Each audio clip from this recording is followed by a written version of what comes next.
Historiador Candela Jiménez, muy buenos días. Gracias por estar con nosotros. ¿Qué tal? Muy buenos días, Ricardo, y muchas gracias por la invitación. A mí la primera imagen que se me viene de un debate presidencial es el 3 de junio del año 90. Mira esa precisión, ¿ah? Sí, Domingo 3 de junio del año 90. Centro Cívico de Lima. así ¿No? es. El antiguo Centro Cívico donde está el mall ahora, ¿no? Exactamente, Allí había un auditorio. claro. Entonces, allí fue el primer debate en segunda vuelta entre Mario Vargas Llosa y Alberto Fujimori. Así es. A nivel presidencial. A nivel presidencial, sí es. También es la primera imagen que yo tengo, un debate, también.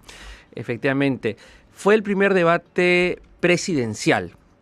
Pero como tú bien mencionabas hace un momento, en nuestro país hubo debates, los primeros debates que hubo fueron municipales. Sí, doctor Candela, solo para decirle a quienes nos ven por el canal 7.2 o por el canal de YouTube, estamos viendo la imagen en blanco y negro, porque todavía las Así fotos es. eran esa época de los 90 en blanco y negro, salíamos de una crisis pero dramática, ¿no? Así es. Hemos vivido esa época de las escaseces y las colas, y ahí está, mire el rostro, yo quisiera que usted también analice el rostro, Mario Vargas Llosa sonriente y Alberto Fujimori, que siempre fue un hombre serio, Sí. un poco siempre adusto, ¿no? Porque quien llegaba con mejor perfil era Vargas Llosa, Exactamente, ¿no es claro. cierto? Sí. Y ese debate cambió la historia. Es un debate muy recordado, El tsunami efectivamente. Fujimori. Sobre todo por el final. Claro, yo por lo que recuerdo y por lo que luego ya he leído sobre esa campaña electoral que ha sido muy estudiada también, efectivamente el favorito era Mario Vargas Llosa porque, evidentemente, pues un intelectual muy ya reconocido en ese momento, además que un hombre que también se expresaba muy bien, en fin, entonces frente a un Alberto Fujimori mucho menos conocido, entonces el gran favorito era Mario Vargas Llosa. Pero en el momento del debate efectivamente va a darse una serie de situaciones que va, diríamos, una estrategia que tuvo también Alberto Fujimori para terminar generando un mayor impacto en la población. Fue el primer debate presidencial que tuvimos en nuestra historia política, pero como mencionaba hace un momento, anteriormente hubo debates municipales y el primer debate, diríamos, entre candidatos a una elección ocurrió en 1966. Ya. En ese momento, candidatos a la alcaldía de Lima, que fueron Luis Bedoya Reyes, que era candidato por el naciente Partido Popular Cristiano, que estuvo inclusive en ese momento tenía una alianza con Acción Popular, y Jorge Grieve, que era el candidato de la coalición entre el APRA y el odrismo. Ese debate se llevó a cabo en la sala Alcedo del Teatro Segura, Ya. en el centro. El debate fue convocado por la Federación de Periodistas del Perú, que es algo que también ha cambiado en los debates. Es decir, hoy en día los debates los organiza oficialmente el Jurado Nacional de Elecciones. Pero antes, esto ha sido a partir del año 2011, me parece. Antes habían instituciones que los organizaban. Sí, exactamente, porque anoche estuvo Javier Portocarrero con TV Perú y el CIES organizaba los debates, ¿se acuerda? El Claro. CIES hacía y me decía don Javier que hasta el 2006 organizaron ellos los debates. Claro, En exactamente. 2011 toma la postre el jurado. El jurado, exactamente. Entonces eran instituciones, podían ser académicas, universidades, centros de investigación o medios de comunicación también, que convocaban los debates y se organizaban de esa forma. Entonces ha habido diferentes locaciones y diferentes formatos que se han hecho a lo largo del tiempo. Y si tuviéramos que ir al año 66, a ese primer debate entre Luis Bedoya y Jorge Grieve en la sala Alcedo, que es el teatro más chiquito. Sí, ¿no? del que Teatro tenemos, Segura. Del Teatro Segura. ¿Y cómo fue? ¿Se transmitió por radio? ¿Qué cuenta la historia de esa época? Pues es por radio, ¿no? Diríamos que si hubo algunos debates previos, fueron básicamente por radio, pero ya se transmitió por televisión, porque ya teníamos televisión, ¿Ya había claro. en vivo? Probablemente se grabó. Probablemente se grabó, Porque pero sí hay imágenes, me parece haberlo visto sí en hay Panamericana. imágenes, pero evidentemente era una televisión que recién tenía pocos años, ¿no? Ahora, diríamos que el tema de los debates, diríamos entre políticos, pero transmitidos por televisión, tuvieron un origen en el famoso debate en el año 1960 en Estados Unidos, en ese caso, entre Richard Nixon y John Kennedy, que fue el primer debate televisado en los Estados Unidos y que tuvo un impacto importante porque el favorito en esa elección era Richard Nixon, ¿no? Se venía de dos gobiernos del Partido Republicano, que habían sido gobiernos, dirían, buenos, y entonces era favorito Richard Nixon para ganar la elección. Pero en el debate televisado, John Kennedy tuvo una mejor performance. Y a la larga él gana la elección presidencial. E inclusive se sabe de que en las encuestas, en los sondeos que se hizo en los Estados Unidos, en los debates que se hicieron por radio, Richard Nixon salió mejor, con una mejor imagen, pero en el debate por televisión no. Entonces parece que a Nixon no lo habían preparado para ese nuevo formato, claro. Y entonces John Kennedy tuvo una mejor performance y a la larga eso lo ayudó porque ganó la elección presidencial. Claro, una cosa es hablar a través de un micrófono y otra es tener una cámara, toda una estructura de luces, gente que te está mirando, que corre para acá, corre para allá, que te habla por el oído. O sea, es totalmente distinto el formato. Distinto. Pero, ¿y se dio así también con podios, con un moderador? Sí. Efectivamente, el formato ya era de como 2 podios con sus micros y un moderador que es el que pues mencionaba las preguntas, controlaba los tiempos, más o menos similar a lo que ya hemos tenido en tiempos más recientes. Profesor Candela, y volviendo al Perú, a ver, en este primer debate Bedoya-Grieves, ¿se puso una agenda por temas o es que los dos empezaron y fue un debate sin, digamos, sin temas? Ellos pusieron en el mismo momento la agenda. Habían temas ya más o menos determinados. ¿Con tiempos también? Con tiempos también. Pero claro, diríamos que eran tiempos que se manejaban un poco de manera más flexible. Creo que hoy día también un poco por la propia evolución de la televisión, pues los tiempos a veces son un poquito más rígidos. Además que, claro, un debate entre 2 personas es más manejable. Cuando son muchas personas, a veces, claro, los tiempos tienen que manejarse de una manera distinta. Entonces, pues, ahora, eran buenos oradores también, evidentemente, y en ese sentido, pues, los debates eran bastante... generan un impacto en los medios de la época, en la prensa. Luego hubo otro debate muy recordado, también protagonizado por Luis Bedoya y Héctor Cornejo Chávez. De ese sí he escuchado muchísimo. Que ese fue ya para la Constituyente del año 78. En que participó el Partido Popular Cristiano y también la Democracia Cristiana, que era el partido fundado por Cornejo Chávez. No participó en los debates allá, porque finalmente él fue el presidente de la Asamblea. Me parece que no. Bueno, una ya bastante, de una edad ya más avanzada, entonces, pero fue muy recordado ese debate entre Cornejo Chávez y Bedoya para 1978. Y ya en los años 80 hubo otros debates también municipales, por ejemplo, el año 1983 hubo un debate donde concurrieron los 4 principales candidatos, que fueron Alfonso Barrantes, Alfredo Barnechea del Partido Aprista. Tenemos la foto, a ver, sí, a ver me parece que la he visto. Ahí está. Esta es una foto histórica también, en el Centro Cívico. También, efectivamente, en el Centro Cívico. Ahí está Richard Amiel del Partido Popular Cristiano, ya fallecido, Alfonso Barrantes de Izquierda Unida, Alfredo Barnechea del Partido Aprista Perano y Alfonso Grados Bertolini de Acción Popular. De los 4, el único vivo es Barnechea. Es Barnechea, efectivamente, el único que está vivo, ya los otros 3 han fallecido. Ese fue otro debate también recordado para las elecciones municipales del año 83. Mire, y la escenografía de fondo es solo un afiche, es de tela, que debe haber sido tela roja o verde, y letras pegadas, ¿no? Ya no es como ahora tenemos una pantalla digital de fondo impresionante. Obviamente los recursos tecnológicos hoy ya son otros hoy en día. Entonces, los debates fueron básicamente municipales. El primero presidencial efectivamente ya ocurre en 1990, también porque fue la primera vez que tuvimos ya una segunda vuelta presidencial.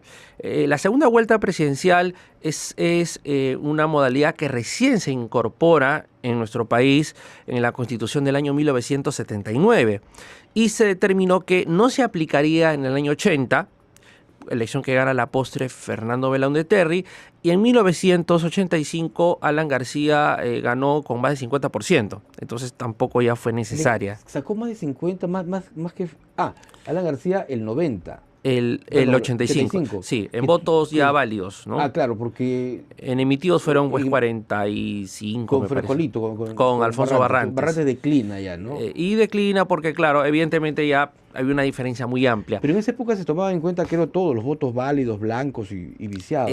Me parece que sí, parece que sí. Iba a haber segunda vuelta, pero cuando ya se decide esto, me parece que se toma en cuenta solamente los votos válidamente emitidos. Claro. Y finalmente García saca más del 50%. Claro. Con voto emitido no llegaba al 50% Alan García, creo que tuvo 44, 45, pero en voto válido pasaba el 50. Claro, y Barrantes 23, 24% claro, aproximadamente. Era ampliamente Era una la amplia diferencia. No se hizo entonces la segunda vuelta en ese momento. La primera vez fue en 1990. Imagínense ese resultado hubiera ahora entre dos candidatos en esta época, yo creo que se iban a segunda vuelta de todas maneras, ¿no?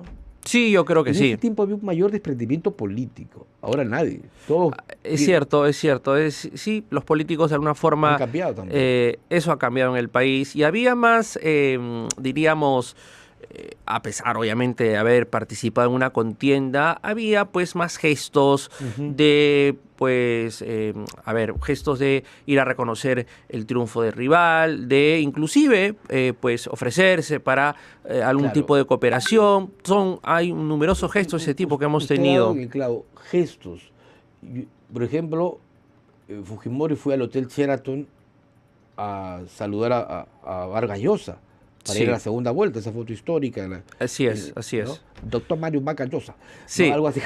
Así es. O Mario Vargas. No, Mario Vargas. Mario Vargas. Mario que Vargas, nada más. Solo le decía Mario Vargas en el debate. efectivamente. Sí ha habido gestos, es decir, Claro, también sí. se recuerda cuando Belaúnde gana la elección y Bedoya, el propio Armando Pero Villanueva, ahora ya los no, Baños, ¿no? ¿no? Keiko no fue a saludar a PPK. Ollantumala no sé si fue a saludar. No, García fue a saludar a Ollantumala, creo que no. No, en realidad ya en el Fue siglo un XX, mensaje por televisión. ya en el solamente, siglo ¿no? XXI, además, claro, hoy en día, un poco también por la tecnología que tenemos, los medios, Claro. las redes sociales, los políticos se manifiestan un poco a través de las redes. Entonces, por ejemplo, de lo que yo recuerdo ya A ver, de las últimas a ver. elecciones, cuando ha habido un ganador, el perdedor, a través del Twitter, por ejemplo, o de alguna red social, bueno, saludo, reconozco el triunfo y saludo. Pero ya ese encuentro personal ya se ha perdido. Es que es un gesto que valora también al político. Hay que ser un buen perdedor también. Importante la Claro. competencia. Claro, Mire, efectivamente. y yo me estoy acordando del Colegio de Abogados, la última reunión, y me gusta mucho, me lo recuerdo ahorita. Humberto Abanto fue a saludar a la doctora Delia Espinosa. Me gustó mucho. Creo que Abanto, aquí lo conozco, nos conocemos por lo menos 30 años con Humberto, tenía ese gesto, ¿no? O sea, me hizo recordar algo que usted nos dice, ¿no? Sí, eso era una costumbre, Pero es que si te se quiere, como ¿no? persona, ¿no? Así es, siempre los candidatos que habían perdido iban a la sede del ganador y lo saludaban, pero personalmente iban, ¿no? Y obviamente había un pequeño diálogo. Eso hoy se ha perdido. No sé si por el tema de la tecnología, hoy se manifiesta más a través de sus redes sociales, o porque ya simplemente consideran que no es necesario ir personalmente a reconocer el triunfo del candidato que ha ganado. ¿Qué ha notado usted en los últimos debates electorales? ¿Ha cambiado? ¿Se ha mejorado? ¿Los tiempos son cortos? ¿Qué cree usted? A ver, los tiempos son más cortos. Evidentemente también hemos tenido una gran cantidad de candidatos. Solamente, claro, este año ha sido ya, se ha batido un récord con 35 candidatos en primera vuelta. Evidentemente organizar un debate en esas condiciones es muy difícil. Básicamente que tienen unos cuantos minutos para mencionar cosas, generalidades y nada más. Entonces, creo que eso ha hecho de que efectivamente los tiempos sean más rígidos, los formatos todo muy preestablecido. Quizá antes, aunque claro, todo era más formal antiguamente, pero había una cierta flexibilidad para que los políticos puedan expresarse, en fin, inclusive salirse a algún tema, porque no había ese formato tan rígido que quizá hoy en día sí tenemos, pero que, claro, se entiende en parte porque efectivamente hay tal cantidad de candidatos que hay que pues, sujetarlo a ciertas formas para para que el debate pueda realmente cumplir su objetivo. ¿Qué anécdotas recuerda usted, profesor Candela, de los debates? Llamativos, por ejemplo. Evidentemente uno de los más recordados es justamente el del año 1990 entre Mario Vargas Llosa y Alberto Fujimori. Desde que Fujimori cuando se dirigía a Vargas Llosa solamente lo hace con Mario Vargas. Claro. Que ya era una forma, evidentemente, de tratar de un por hombre ahí... tan conocido en el mundo como Vargas Llosa solamente, Exacto. decirle solo Vargas era... Así es. Claro, no es un apellido compuesto, pero Era una todo el forma mundo de reducirle, ¿no? Así es, y de generar un poco de impacto en él, de tratar quizás de desconcentrarlo, en fin, es una estrategia. Y luego recordamos, los que vimos ese debate, pues ese momento final en que Alberto Fujimori muestra una supuesta portada de un diario que ya lo daba como ganador a Mario Vargas Llosa, entonces que tuvo también un impacto en ese momento. Entonces creo que es una de las anécdotas más recordadas de ese debate y que moderó, recuerdo, Guido Lombardi, y fue en el Centro Cívico, efectivamente. Claro, y el debate Alan García Ollanta Humala en el Museo de Historia. En el Museo de Pueblo Libre, efectivamente, ¿no? Yo estuve ahí como reportero, fui uno de los periodistas que en ese tiempo nos dejaba ingresar al mismo ambiente, al mismo auditorio. Pero, a ver, uno de ellos fue a comprar un sándwich antes de ingresar. Sí.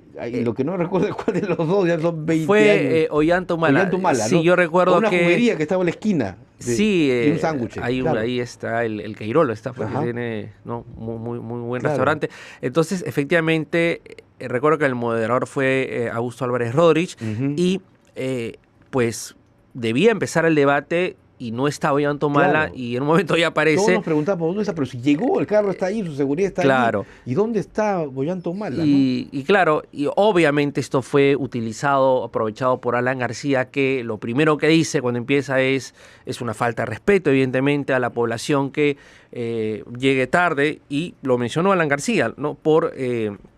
estar ahí disfrutando de una de una butifarra muy deliciosa en el Queirolo, pero claro, primero es la cita en el debate, entonces lo aprovechó Alan García en ese momento, en el 2006. Yo recuerdo perfectamente la anécdota de inicio. Luego recuerdo un debate también municipal en el año 2002 entre Alberto Andrade y Luis Castañeda del Ocio, y que claro, ese es otro elemento también, que siempre las locaciones han variado. Y recuerdo que en el 2002, y creo que fue a partir de una polémica entre ambos, el debate lo llevaron, creo que a Manchay, lo llevaron a un lugar... También estuve ahí, cuando en una radio, en 1160, ya no existe ya, en 1160 Noticias en esa época, le dice, ¿no?, vamos a Manchay, te espero en Manchay, ¿no? ¿Quieres Manchay? Manchay te doy. Esa fue la frase. ¿Quieres Manchay? Manchay te doy. Así es. Entonces, ese debate se hizo ahí. Lo cual también es otro dato interesante, que las locaciones siempre han variado. En el 2021 se hizo un debate entre Pedro Castillo y Keiko Fujimori, se hizo en Chota, ¿no es cierto? Es decir, claro, dependiendo de la coyuntura política también, a veces los candidatos quieren desafiar al otro, entonces vamos a este lugar. Eso también ha hecho de que a veces las locaciones hayan variado los debates. No solamente han sido en lugares, pues, en auditorios, en teatros, en lugares, diríamos, justamente destinados a debates, sino que también han sido en este tipo de espacios abiertos también. Eso ha ocurrido varias veces. Qué interesante este diálogo, doctor Emilio Candela Jiménez, pero yo quería aprovechar ya en la parte final para recordar que usted tiene un libro, Prensa, Conspiraciones y Elecciones. Así es, un libro que fue publicado hace ya unos 6, 7 años con un colega, Jorge Locio, historiador también de la Universidad Católica, donde un poco analizamos la relación entre la prensa y política en coyunturas electorales entre los años 30, 40, 50 del siglo XX, época muy turbulenta en nuestra historia política, donde la prensa juega un rol muy importante y la prensa tomaba partido por ciertas corrientes políticas, ciertos sectores, bueno, fue una época muy violenta también, evidentemente. El comercio y la prensa, que eran en su momento, en las épocas de efervescencia política, ¿tenían posiciones parecidas? Pedro Beltrán desde la prensa y los Piero Quesada desde el comercio. Claro, y en realidad eran diarios profundamente antiapristas, ¿no? Claro, pero eso también condicionado por hechos violentos. Recordemos que en mayo de 1935 el director del Comercio, Antonio Mirquesa, fue asesinado por un joven militante aprista. Y 12 años después, en 1947, Francisco Graña Garland, director del Diario de la Prensa, fue también asesinado saliendo de unas oficinas. Entonces, eran años muy complicados, muy violentos. Y los medios escritos, que era la principal tribuna, evidentemente, tomaban partido, ¿no?, por sectores políticos. Entonces todo eso encontramos aquí en este libro. En este libro se analiza diferentes momentos, ¿no? Entre los años 30, ya la aparición de Pero Beltrán, en los años 40 y en los 50 también. ¿Y está en venta? ¿Dónde lo pueden ubicar? El libro se vende en las principales librerías de la ciudad, también en la librería de la Universidad Católica, ¿okay?, en el campus, pero está en las principales librerías de la ciudad. Instituto Ribagüero. Y en el Instituto Ribagüero de la Universidad Católica en el centro de Lima, efectivamente. Correcto, doctor. Muchísimas gracias. Muchas gracias a ustedes por la invitación. A nuestro invitado, el historiador Emilio Candela Jiménez, historiador del Instituto Ribagüero, pero además también docente de historia en la Pontificia Universidad Católica. Vamos a una pausa, titulares, y volvemos para hablar de